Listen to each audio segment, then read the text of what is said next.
Dr. Sarachin stood before the massive display screen at the International Space Observatory, her hands trembling as she studied the data streaming across multiple monitors. The coffee in her mug had gone cold hours ago, forgotten amid the growing crisis that was about to change everything humanity thought it knew about the universe. "This can't be right," she whispered, running the calculations for the 7th time. The numbers remained unchanged, unwavering in their terrifying certainty. Behind her, the observatory's emergency operations center buzzed with activity. Astronomers, physicists, and military advisors crowded around workstations, their faces illuminated by the cold blue glow of their screens. Nobody had slept in the past 48 hours, not since the object designated 3I Atlas had begun exhibiting behavior that defied every known law of physics. Dr. Marcus Webb, the observatory's director, approached with hurried steps. His normally neat appearance had deteriorated into disheveled exhaustion. "Sarah, tell me you found something that makes sense of this." She turned to face him, her dark eyes reflecting both fear and wonder. "Marcus, 3I Atlas isn't slowing down.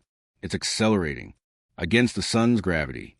That's impossible for any natural object. The discovery had begun 3 months earlier, when the Atlas Survey Telescope in Hawaii detected an unusual interstellar object entering the solar system. At first, it appeared to be another comet or asteroid from beyond our cosmic neighborhood, similar to Oumuamua or Borisov. The scientific community had been excited but not alarmed. Then the Anomaly started.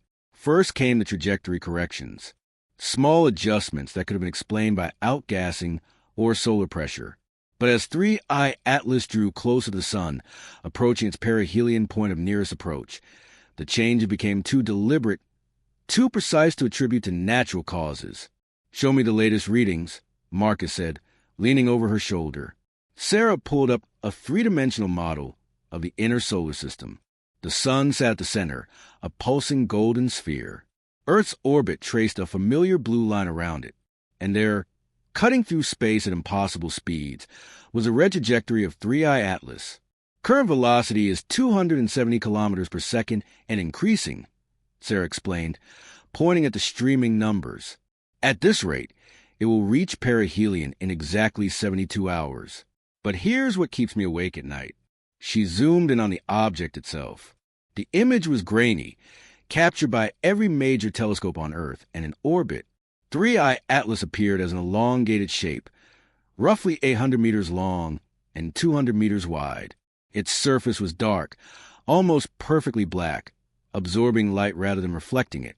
"Its albedo is 0.02, Sarah continued. "That's darker than coal, darker than anything we've ever observed in space. And look at this." She pulled up spectroscopic analysis. Instead of the expected chemical signatures of ice, rock, or metal, the readings showed something else entirely. Patterns that repeated at regular intervals.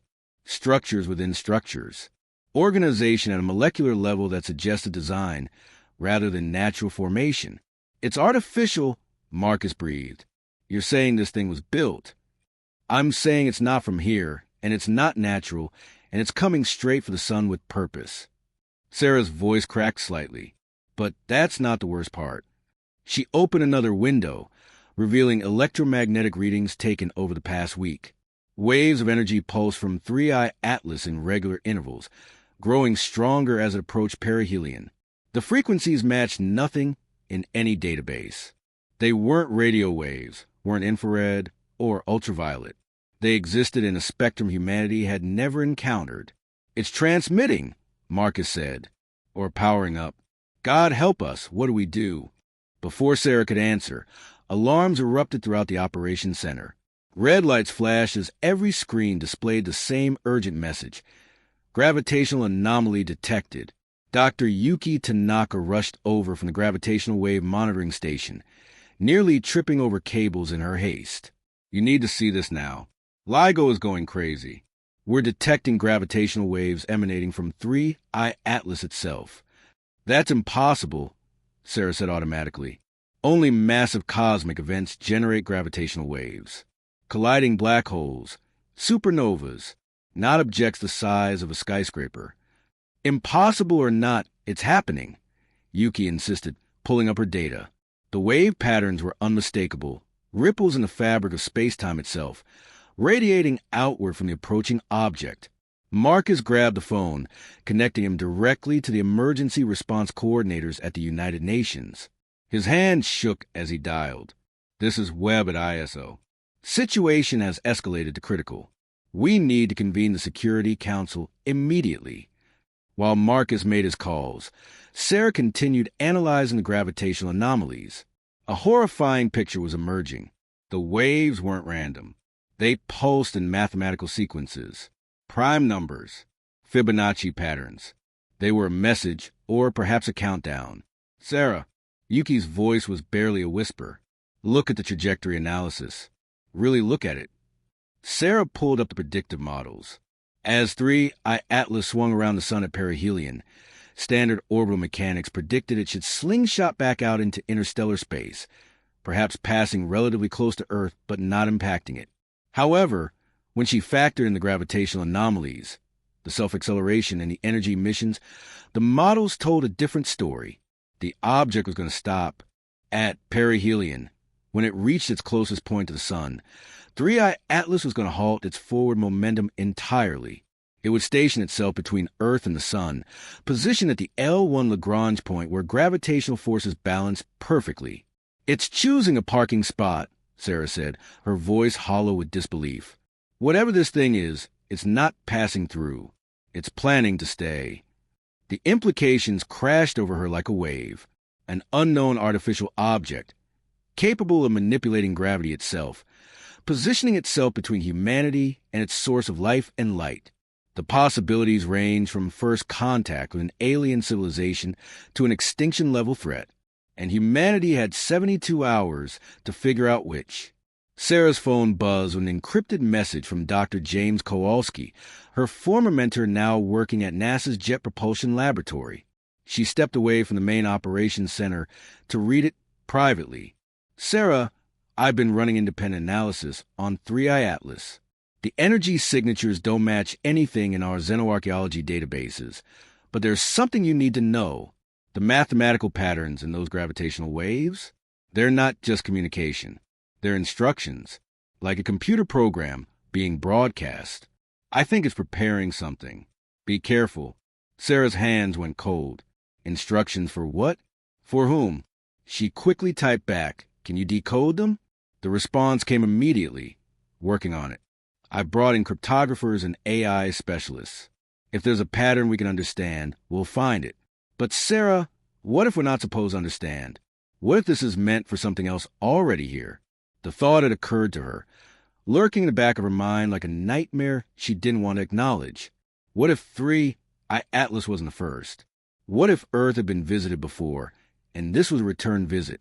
Or worse, what if there were already alien artifacts on Earth, dormant and waiting for a signal like the one 3I Atlas was broadcasting? She returned to the operations center to find Marcus coordinating with observatories around the world. The International Astronomical Union had declared a global watch, with every major telescope on the planet tracking 3I Atlas. Amateur astronomers were contributing data. Even commercial satellite companies had reoriented their equipment to observe the approaching object. "We have confirmation from Arecibo, Goldstone, and the Shanghai Observatory," Marcus reported.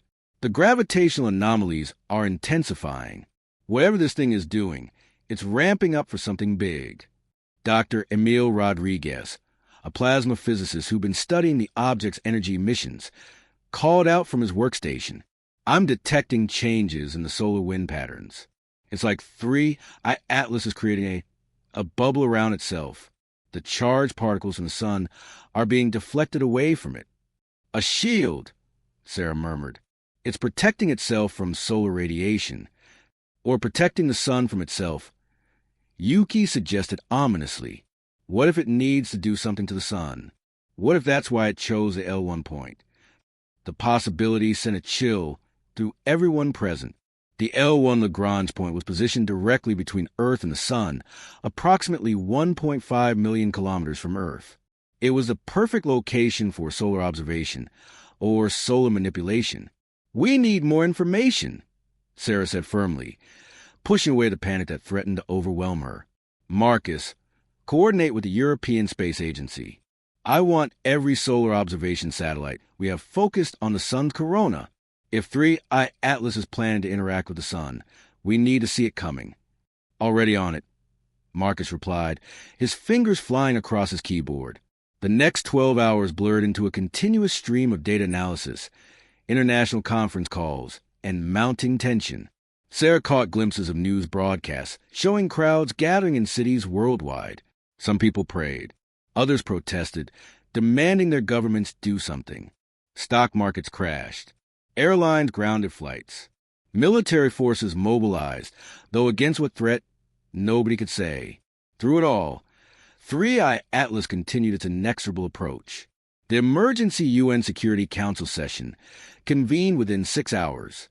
Sarah found herself standing before an assembly of world leaders, their faces projected on screens from capitals across the globe. She had never felt more inadequate for a task in her life. Beside her stood General Patricia Morrison, representing the Joint Chiefs of Staff, and Dr. Rajesh Kapoor, the UN's Chief Science Advisor.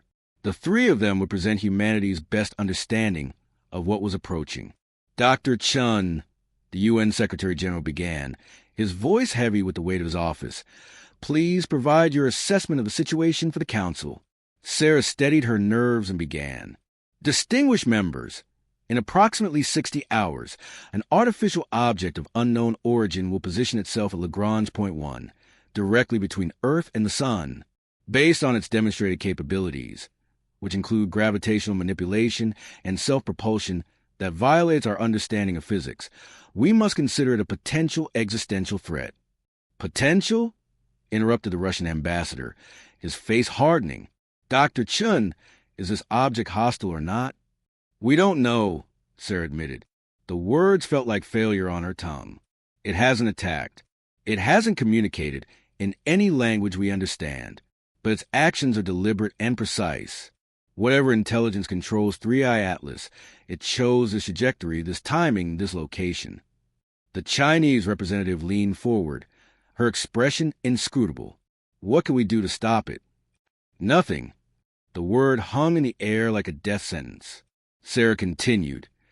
Any kinetic weapon we launch would take too long to reach intercept trajectory.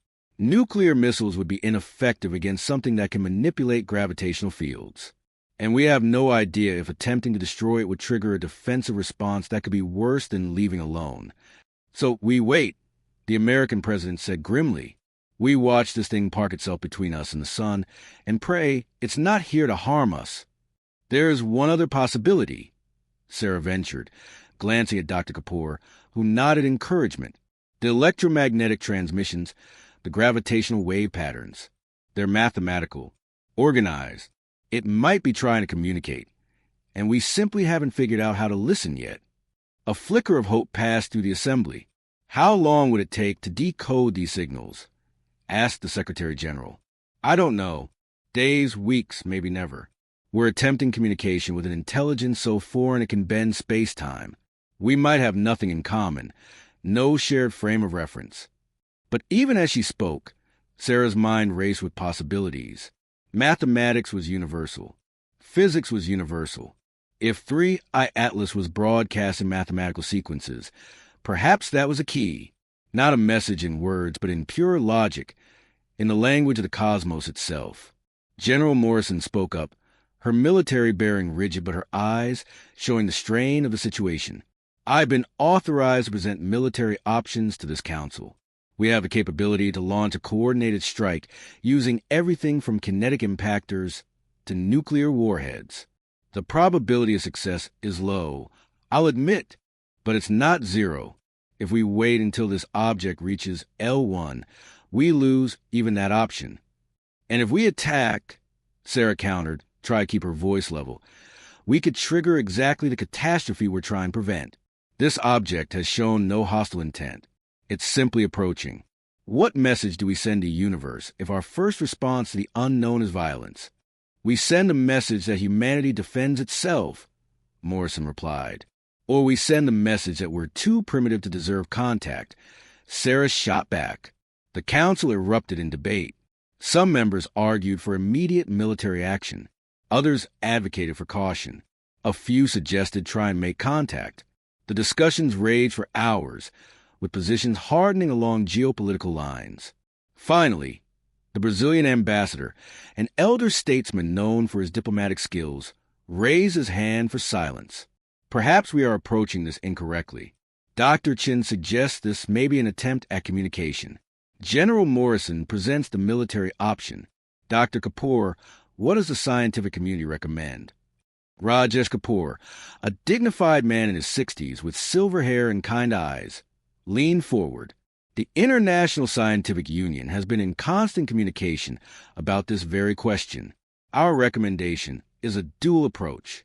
We should attempt communication using every method at our disposal while simultaneously preparing defensive measures as a last resort. But, and this is crucial, we should give communication the priority. We have been searching for extraterrestrial intelligence for over a century. Now that we may have found it, let us not destroy our only chance at contact because of fear. Sarah wanted to hug him. After further debate, the council reached a decision. They would attempt communication, while military forces remained on standby. Sarah and her team would have until 3I Atlas reached perihelion to establish contact. If they failed, or if the object showed hostile intent, the military option would be executed. It wasn't perfect, but it was a chance. Sarah returned to the observatory to lead the communication team. She now had 56 hours remaining. The work was grueling. Teams operated in 4-hour shifts around the clock, analyzing every pulse, every wave, every variation in the signals emanating from 3I Atlas. They compared the patterns against every known mathematical sequence, every physical constant, every chemical element's signature. Sarah barely left the operations center, surviving on coffee, energy bars, and sheer determination. Yuki worked alongside her, equally exhausted, equally driven. Marcus coordinated with astronomers worldwide, collecting data from hundreds of observatories. Emil monitored the solar readings, watching for any sign that 3I Atlas was interfering with the sun. 48 hours before perihelion, Dr. Emil Rodriguez made the first breakthrough.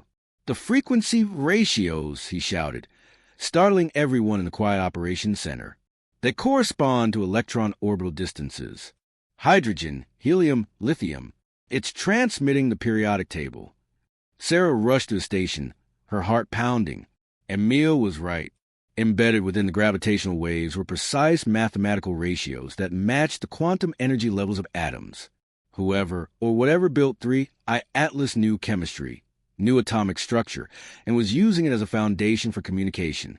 It's showing us it understands our universe at a fundamental level, Sarah said, her excitement building despite her exhaustion. This is deliberate. It's saying, we know the same physics you do. Now we need to respond. They worked feverishly to construct a reply. They commandeered every powerful transmitter on Earth.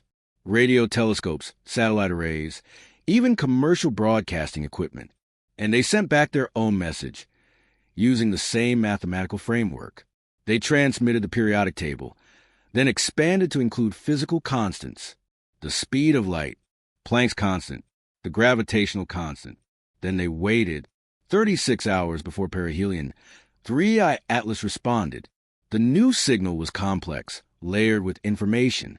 Sarah and her team worked feverishly to decode it, barely daring to hope. Slowly, painfully, a picture emerged, not in words or images, but in pure mathematical concepts that somehow conveyed meaning across the vast gulf of understanding between species.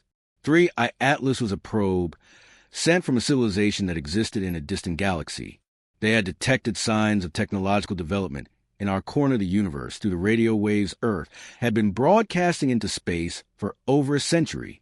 The probe had traveled for thousands of years across the vast darkness between galaxies, propelled by technology that harvested energy from a quantum foam of space itself. They're explorers, Yuki said with wonder in her voice, tears streaming down her face. Just like us. They want to know who else is out there. But there was more to the message. Sarah's blood ran cold as she decoded the final section. 3I Atlas was damaged. The journey through the intergalactic void had taken a toll on its systems. The probe needed to conduct repairs using the intense energy available at our sun's L1 point. The process would take approximately 90 Earth days. What happens to Earth during those 90 days? Marcus asked the question everyone was thinking. Sarah ran simulations, her heart sinking with each calculation. With an 800-meter object stationed between Earth and the Sun, partially blocking sunlight, global temperatures would drop, not catastrophically, but enough to disrupt weather patterns, affect crop yields, and create economic chaos. The probe's energy emissions would interfere with satellite communications. Its gravitational manipulations might cause tidal disruptions. Humanity would survive, but civilization would be severely stressed. We need to tell them they can't do this, Marcus said firmly. The Council needs to know we can communicate now. Maybe we can negotiate, ask them to find another location for repairs. Sarah shook her head slowly, the weight of responsibility crushing down on her shoulders. Marcus, think about what they've accomplished. They crossed intergalactic space. They manipulate gravity like we flip light switches. If we tell them no, if we're perceived as hostile to a damaged explorer seeking shelter, what do you think happens next? The weight of the decision crushed down on everyone present. Humanity's first contact with alien intelligence, and it came with an impossible choice. Accept temporary hardship and welcome these explorers, or risk conflict with technology so advanced it might as well be magic. Sarah called an emergency meeting with the UN Security Council. The faces on the screens looked haggard. Clearly none of the world leaders had been sleeping well either. We've established communication, Sarah announced, and she saw relief flood across several faces. The object is indeed artificial, sent by an extraterrestrial civilization from beyond our galaxy. They're explorers, not conquerors. But they have a problem, and it directly affects us. She explained the situation, the probe's damage, the need for repairs at L1, the 90-day timeline, and the consequences for Earth. 90 days of reduced sunlight, the Indian ambassador said slowly. Our agricultural forecast suggests this would cause widespread crop failures, particularly in regions already struggling with food security. The economic impact will be catastrophic, added the German chancellor. We're talking about potential famine, mass migration, societal collapse in vulnerable nations. But the alternative might be worse, Dr. Kapoor interjected. If we refuse permission and they proceed anyway, we've made an enemy. If we refuse and they leave, we've lost our only chance at acquiring technology that could solve climate change, cure diseases, and take us to the stars. And if we attack them, he let the sentence hang. The French president spoke carefully. Are they asking permission or informing us of their intentions? Sarah consulted her notes. The mathematical communication is complex, but my interpretation is that they're requesting permission. They understand we live here. They understand their presence will affect us. They're asking if we're willing to accept temporary hardship in exchange for long-term benefits. What benefits? The British Prime Minister asked. They've offered to share the fundamental principles of their propulsion technology. Gravitational manipulation. If we can understand it, we'd have the ability to travel to other star systems, to harness clean energy, to solve problems we currently consider impossible. A long silence followed. Finally, the Secretary General spoke. This is beyond any single nation's authority. This decision affects all of humanity. I'm calling for a global referendum. Every nation, every person gets a voice. We have 36 hours before 3I Atlas reaches perihelion. In that time, we present the situation honestly to the world and let humanity decide its own future. It was unprecedented. It was probably impossible, but it was also the right thing to do. Sarah worked with communication specialists to craft a message that could be translated into every language. They presented the facts without hysteria. An alien probe needed temporary safe harbor at Earth's expense, offering knowledge in return. Humanity had one day to decide. The world's response was chaotic, passionate, and ultimately beautiful. Online platforms crashed under the volume of discussion. Town halls convened across the globe. Religious leaders, scientists, politicians, and ordinary citizens debated passionately. Sarah watched news feeds from around the world as she continued her work. In a small village in Kenya, elders gathered under a tree to discuss. In Tokyo, massive screens displayed opinion polls in real time. In New York, thousands gathered in Times Square, chanting both for and against. In Sao Paulo, a street musician played a song about hope and fear and choosing the unknown. 24 hours before perihelion, Sarah transmitted humanity's response. The message was crafted carefully, reviewed by linguists, diplomats, and scientists. Using the mathematical language they had established, Earth communicated its decision. The global referendum had resulted in 64% approval for allowing 3I Atlas to proceed with repairs. It wasn't unanimous, but it was clear. Humanity, despite its fears and divisions, had chosen hope over isolation. The message continued. We understand you need repairs. We understand this will be difficult for us. We welcome you as fellow explorers of the cosmos. We ask that you minimize the impact on our world where possible, and when repairs are complete, you share your knowledge with us as promised. We offer this not just as a transaction, but as the beginning of friendship between our species. The response from 3I Atlas came within minutes, faster than light-speed communication should allow. Another mystery to unravel later. A series of gravitational pulses that translated roughly to acknowledgement and gratitude. More detailed information followed. The probe would orient itself to minimize light blockage, rotating to create a more dispersed shadow across Earth's surface. It would adjust its energy emissions to frequencies that wouldn't interfere significantly with human technology, and it would share the gift it had promised.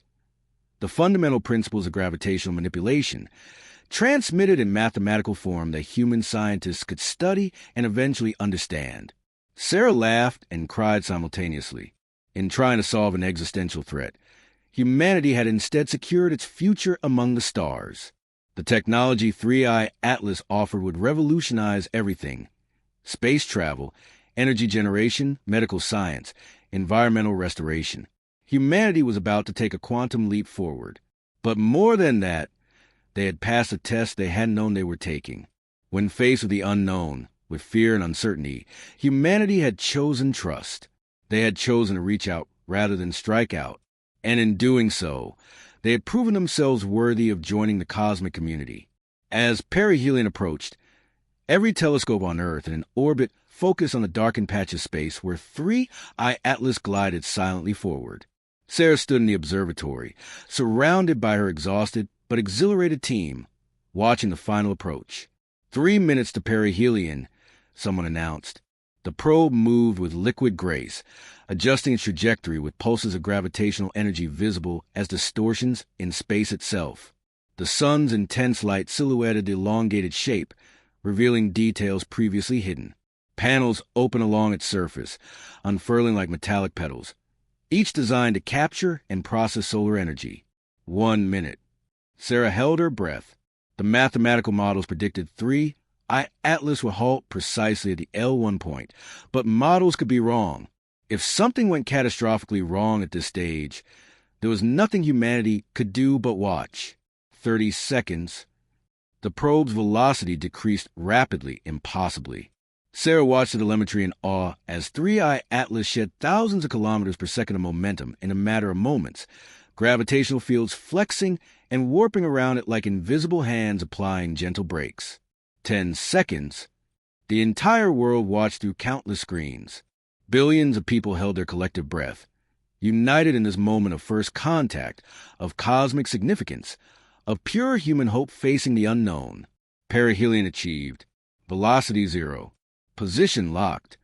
3I Atlas hung suspended in space, an ancient messenger from beyond imagination, now stationed between humanity and its star. The sun's light dimmed perceptibly, but not dangerously.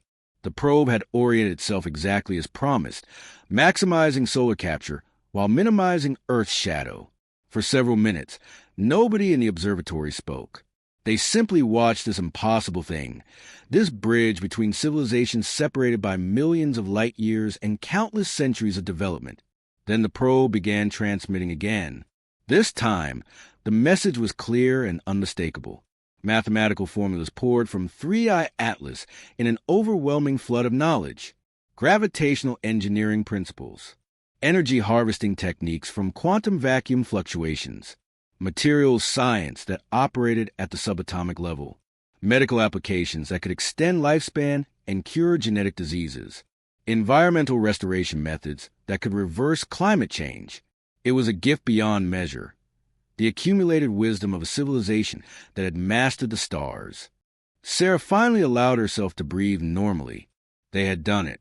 Humanity had faced the unknown, chosen hope over fear, and emerged transformed. The next 90 days would be challenging, certainly. Weather disruptions, communication difficulties, and social adaptation would test civilization's resilience. But on the other side waited a future that had seemed impossible just days ago. Marcus approached, placing a hand on her shoulder. "You did it, Sarah. You figure out how to talk to them." She shook her head, looking around at all the faces in the operations center. Scientists from dozens of countries, working together despite political tensions and cultural differences. We all did. Every person in this building, every scientist who contributed data, every world leader who chose diplomacy over fear, every citizen who voted for hope. This wasn't one person's achievement. This was humanity at its best. The first week after 3I Atlas Station itself at L1 proved more challenging than anyone had anticipated. Despite the probe's efforts to minimize disruption, the reality of having an 800-meter object between Earth and the Sun created cascading effects throughout human civilization. Sarah worked 18-hour days coordinating between the observatory, government agencies, and the growing international consortium dedicated to understanding the alien technology. Sleep became a luxury she couldn't afford. Dark circles formed under her eyes, and she lived on coffee and determination. On day 8, Marcus insisted she take a break. "You're no good anyone if you collapse," he said firmly, physically steering her away from her workstation. Sarah stepped outside the observatory for the first time in days. The air felt strange against her skin, cooler than it should be for August. The sun hung in the sky, its light diffused and weakened by the massive probe stationed before it. The effect was like wearing sunglasses. Everything seemed slightly dimmer, slightly gray. Dr. James Morrison, a climatologist who'd been seconded to the team, joined her outside. He was younger than Sarah, early 30s, with prematurely gray hair that he blamed on his work predicting climate catastrophes, work that suddenly seemed quaint compared to their current situation. Beautiful in a way, James said, gazing up at the altered sun, like a permanent eclipse. "Beautiful until the crop failures start," Sarah replied wearily. "How bad is it going to get?" James pulled out his tablet, showing her updated models.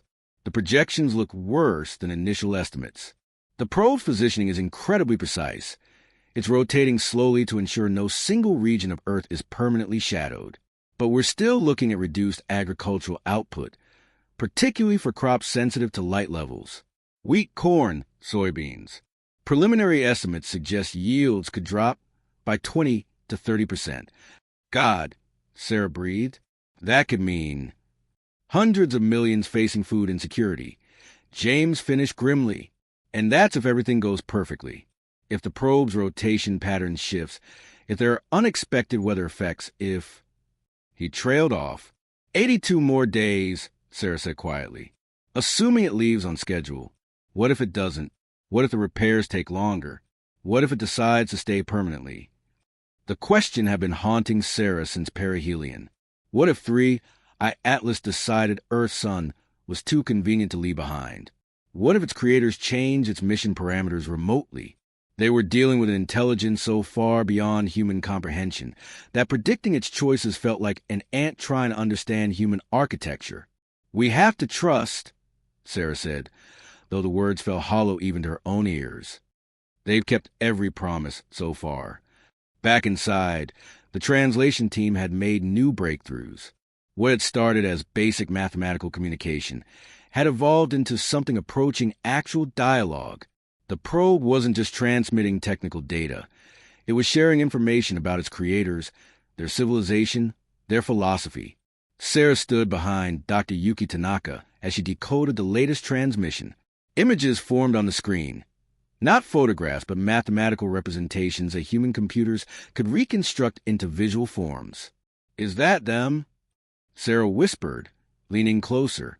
The image showed a being unlike anything in Earth's evolutionary history. It appeared crystalline, faceted surfaces catching and refracting light in ways that hurt to look at. Multiple appendages extended from a central core, each seeming to serve different functions. There was a symmetry to it, but not the bilateral symmetry humans were familiar with. This was something else, radial, fractal, complex beyond immediate comprehension. I don't think this is actually what they look like, Yuki said carefully, adjusting her glasses. I think this is a conceptual representation, simplified so we can comprehend it, like drawing stick figures to represent humans. The reality of their existence might be too complex for our visual processing to handle. More images followed, each one building a picture of civilization so advanced it bordered on incomprehensible. Structures that might have been cities, though they looked more like living crystals growing in organized patterns. Spacecraft that seemed to fold space around them rather than pushing through it. Astronomical charts showing a galaxy cluster Sarah didn't recognize, tens of millions of light years distant. They're from Able 2744. Yuki breathed, checking and rechecking her calculations. Pandora's cluster. That's 3.5 billion light years away. Sarah felt her knees weaken. She grabbed the edge of the desk for support. That's impossible. Even at light speed, it would take 3.5 billion years. Yuki finished, her voice barely above a whisper. But they're not traveling at light speed. Look at this. She pulled up another section of the transmission, a mathematical expression so complex it made Sarah's head spin just looking at it. It described a method of travel that didn't move through space, but rather moved space itself, creating shortcuts to the fabric of reality by manipulating extra dimensions humans couldn't perceive. How long did the journey actually take for them? Sarah asked, almost afraid of the answer. Yuki worked through the mathematics, her fingers trembling as she input equations. If I'm reading this correctly, about 4,000 years. Their time, but because of the way their propulsion system works, manipulating space-time curvature. For the rest of the universe, billions of years passed. The implications were staggering. This wasn't just advanced technology. This was physics that rewrote the fundamental rules humanity thought governed the cosmos. It suggested dimensions beyond what they knew, energy sources beyond anything in human understanding. A map of reality that made current physics look like a child's crayon drawing compared to a Renaissance masterpiece. Over the following weeks, more information flowed from 3I Atlas like a river breaking through a dam. The probe shared details of its journey, the hazards it had encountered, the reason for its damage. It passed through a region of space where dark matter was unusually dense, causing fluctuations in its propulsion system that cascaded into broader failures. The repairs weren't just fixing damage. They were recalibrating its entire navigation array, using our sun as a precise reference point. Sarah learned to read the probe's mathematical language like a second tongue. She found herself thinking in gravitational equations, dreaming in spectroscopic curves. The line between her consciousness and the alien intelligence blurred in strange ways that sometimes frightened her. One night, working alone in the observatory at 3 a.m., a time that had become her most productive hours, Sarah noticed something unusual in the transmission. Embedded within the technical data was a sequence that didn't fit any pattern they'd established. It repeated at irregular intervals, almost like music. She isolated the sequence and played it through the audio synthesizer, converting mathematical ratios into sound waves. What emerged was haunting, beautiful, utterly alien. Harmonics that shouldn't work together, but somehow did, creating emotions Sarah didn't have names for. She felt longing and joy and sadness and something else, something that had no human equivalent. "You're sharing art with us," she whispered to the distant probe, tears streaming down her face. "You're showing us who you are, not just what you know." On impulse, Sarah recorded her own response. She converted classical music into mathematical expressions, Bach's Goldberg variations, Mozart's Requiem, Beethoven's Ninth Symphony. But she also included jazz, blues, traditional songs from cultures around the world. Japanese taiko drumming, African call and response vocals, Native American flute music, Middle Eastern new performances. If 3i Atlas wanted to know humanity, she would show them not just human science, but human soul. The next transmission from 3i Atlas included something that made Sarah's heart soar, patterns that could only be interpreted as appreciation, perhaps even joy. Two species, separated by impossible distances and unimaginable differences in form and thought, had found common ground in the universal language of artistic expression. But not everyone on Earth was pleased with this growing connection.